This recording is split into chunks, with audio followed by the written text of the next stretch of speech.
What's going on, everybody? It's been a while, but we are on our way to Eugene, Oregon to IA auction. And what do we got in the back? We got our tow hitch with us.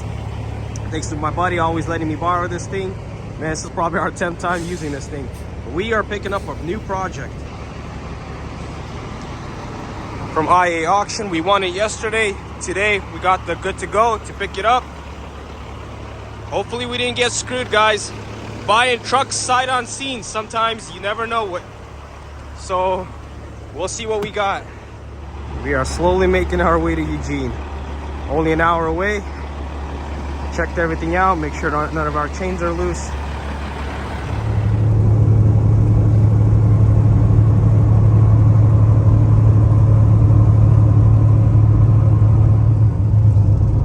We have arrived.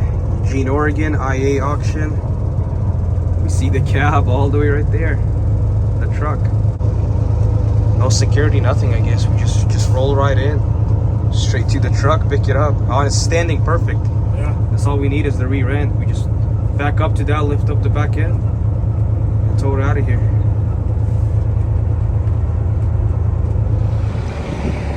There we are, backing up to this thing.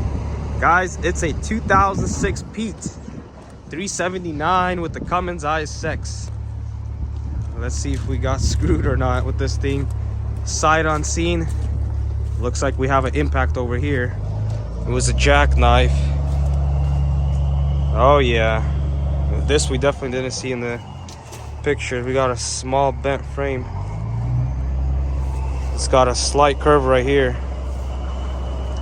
which is no problem, but this is one of the things with these auctions is you just don't know what you're gonna get.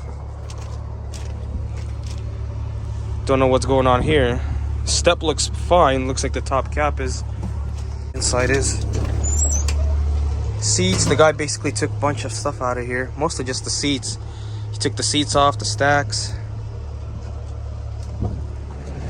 So all we gotta do is lower this thing down. And we got that angle tube. The angle iron that's gonna go up on these ends, and all we do is just chain up the axle, rear axle, to these points right here, and we can lift up the back end of the truck. Might have to chain that axle so it doesn't flop down.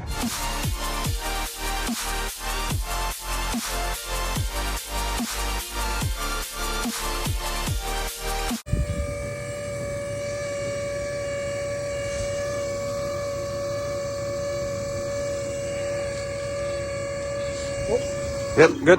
Put that safety bar in right there. And then we lower it down snugly with that to relieve the pressure off of the cylinder. There it is. We got it all hooked up, raised up in the air. Let's do a little bit walk around. Guys, this frame is long. Probably at 280. Definitely got to measure it out. Now, this frame looks good, but definitely we did notice that frame is a little bit off, which is no big deal. All they did was take off the stacks, the mirrors, the hood. The front end is all one piece, and it does have a signature 600 underneath.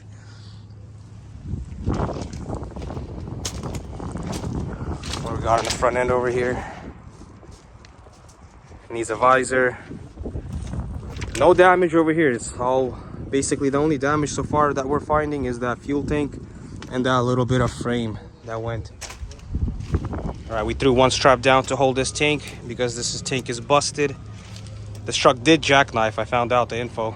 This truck basically jackknifed, and I guess this part contacted his trailer, or I don't know what it contacted, but it basically this is the only part that most of the impact was. I don't know what's going on over here with this cap. It's probably just not sitting correctly right here.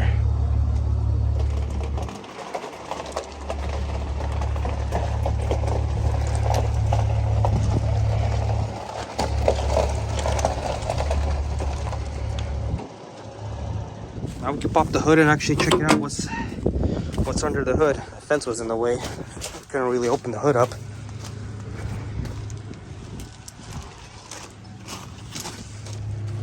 Check this out. Wow, guys. is basically has a 1.5 leaf with no air ride. But check this out, look at this top bracket. You basically throw an airbag right there on this end. Wow, that thing's gotta sit low with a 1.5 leaf. But what do we got under here? We got a Cummins Signature 600 ISX. It's only got about 900k miles on it. Check out what's behind there. And wow, guys, check this out. That is the bell housing.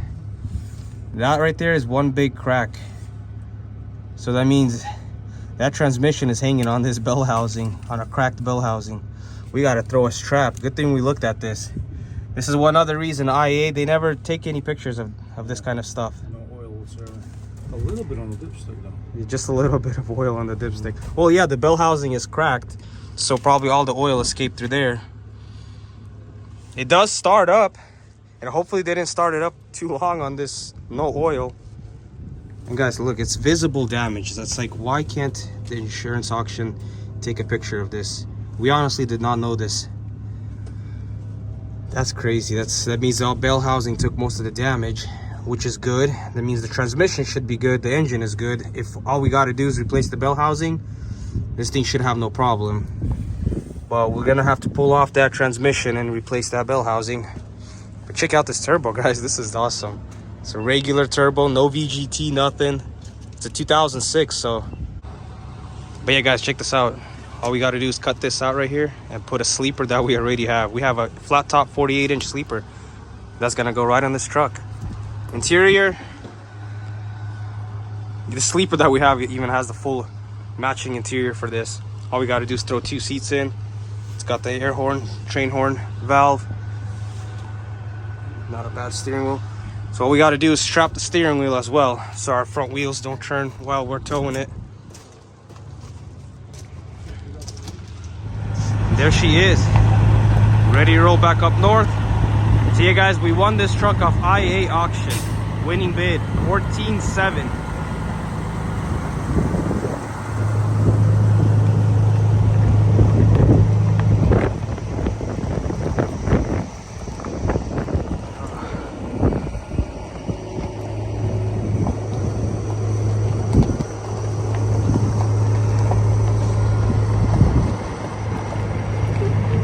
Pulled over, did another checkup, make sure all the chains all nice and tight.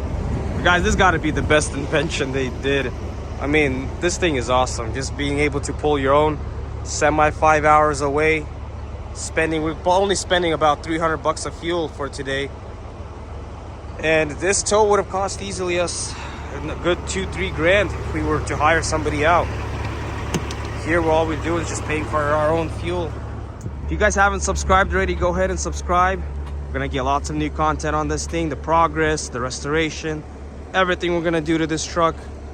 In the end, guys, this truck is gonna look good, especially with the 48 flat top sleeper we're gonna throw on it. This thing is looking good too.